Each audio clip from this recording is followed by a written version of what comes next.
नमस्कार, मैं पीजीटी हिंदी तदेव पब्लिक सीनियर सेकेंडरी स्कूल सर्वप्रथम अपने अभिभावकगण और विद्यार्थीगण से यही निवेदन करना चाहती हूँ कि वो लॉकडाउन के दौरान अपनी शिक्षा प्रणाली को सुचारू रूप से रखें।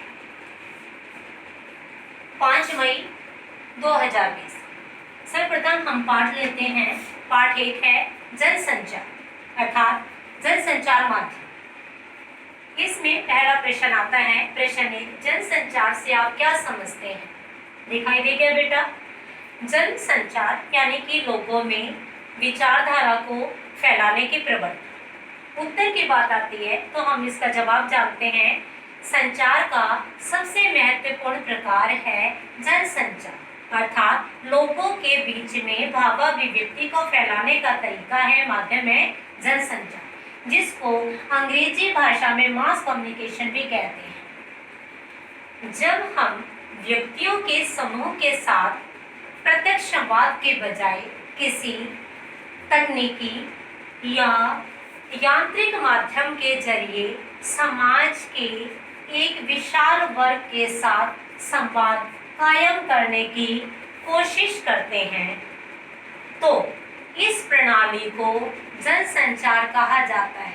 अर्थात जब व्यक्ति एक पक्ष में या 1 से 2 या 2 से अधिक किसी वर्ग में अपनी भावाभिव्यक्ति रखता है उसे जनसंचार माध्यम कहते हैं। प्रश्न 2 आता है, जनसंचार के प्रमुख कार्य क्या है? अर्थात जनसंचार जो समूह में संचार होता है उसके कार्य क्या क्या है, कैसे हम इन कार्यों से लाभान्वित होते हैं? उत्तर, जनसंचार के प्रमुख कार्य निम्नलिखित हैं। पहले हम भूमिका बनाएंगे मेरे बच्चों। पहला है सूचना देना अर्थात विश्व स्तर पर सबसे बड़ा कार्य इसका होता है सूचना देना। जनसंचार माध्यमों का प्रमुख कार्य सूचना देना होता है। समाज को सूचना देकर ही एक सूत्र में बांधा जाता है। दूसरे पक्ष को उजागर करना चाहते हैं शिक्षित करना। जनसंचार माध्यमों का कार्य है लोगों को, समाज को शिक्षित करना, उन्हें जागरूक बनाना। जनसंचार माध्यमों की रचनाएं जनता को शिक्षित करना है।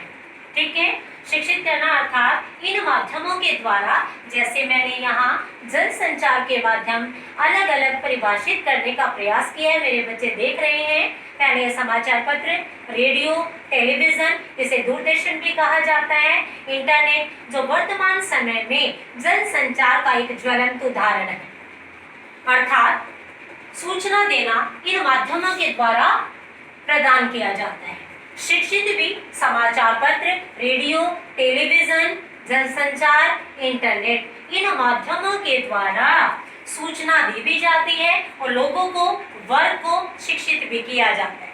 तीसरा अर्थ लेते हैं हम मनोरंजन करना अर्थात मनोरंजन करना, लोगों का मानसिक रूप से उनका मनोरंजन करना। अर्थात समाचार पत्र में भी जो कार्टून कोने आते हैं, जो फीचर्स आते हैं, जो आलेख आते हैं, कहानियां आती हैं या सिनेमा जगत की जो सूचनाएं हैं वो लोगों के साथ मनोरंजन करने के लिए पर्याप्त होती है। रेडियो में भी और टेलीविजन में भी, इंटरनेट में भी ऐसी बहुत सारी सूचनाएं हैं जो लोगों के मनोरंजन का माध्यम और कारण बनती है। चौथा कार्य है एजेंडा तय करना। ये सूचनाओं इनको परिभाषित करने के लिए मैंने यहाँ विचारों को परिभाषित किया है। ये सूचनाओं और विचारों के जरिए समाज का एजेंडा तैयार करता है। अर्थात जनसंचार माध्यम समाज में किसी भी कार्य को नई दिशा और पूर्ण दिशा देने के लिए किसी एजेंडा अर्थात एक डेटे का निर्माण करता है। वही एजेंडा समाज में उद्देश्यों की पूर्ति करता है। पांचवा, जनसंचार के माध्यमों का कार्य होता है समाज, लोग, व्यक्ति, संतरी हो या मंत्री हो, उन पर निगाह रखना अर्थात निगरानी करना। जिसको परिभाषित करने के लिए मैंने अपने बच्चों को बताया है, जनसंचार माध्यमों का प्रमुख कार्य है सरकार के कामकाज अर्थात सरकार लोगों के लिए क्या कर रही है, क्या करने वाली है, क्या सरकार के कार्य जनता के हित में है या अहित में है, कामकाज पर निगरानी करना। अगर सरकार जनता के हित में कार्य नहीं करती है तो इन जनसंचार माध्यमों के द्वारा जनता की आवाज को बुलंद कर दिया जाता है। अगला पड़ाव है प्रश्न का जो आखिरी घटक आ जाते हैं, विचार विमर्श के मंच। जनसंचार के माध्यमों में जैसे रेडियो है, दूरदर्शन है, ये ऐसे घटक माने जाते हैं। इन्हीं घटकों के द्वारा व्यक्तियों की आवाज को दिखाया जाता है, व्यक्तियों के समाज को दर्शाया जाता है। व्यक्ति इन्हीं मंचों के द्वारा आमने सामने, जिसे अंग्रेजी में कहा जाता है फेस टू फेस, एक मंच पर इकट्ठे होते हैं और अपने मन की आवाज, मन की बात जनता तक पहुंचाने का कार्य करते हैं। इनको परिभाषित किया जाता है जनसंचार माध्यम लोकतंत्र में विभिन्न विचारों को अभिव्यक्त करने का मंच भी उपलब्ध कराते हैं। ठीक है, आज मेरे बच्चों के लिए इतना ही है। आप इस प्रश्न को लिखेंगे, याद करेंगे। जनसंचार से आप क्या समझते हैं?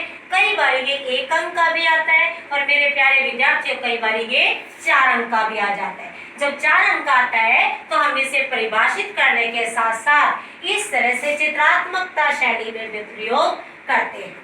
1 नंबर में इस प्रश्न का जवाब आता है संचार किसे कहते हैं? तो संचार 2 शब्दों के मेल से बना है, सम उपसर्ग है और चल धातु है।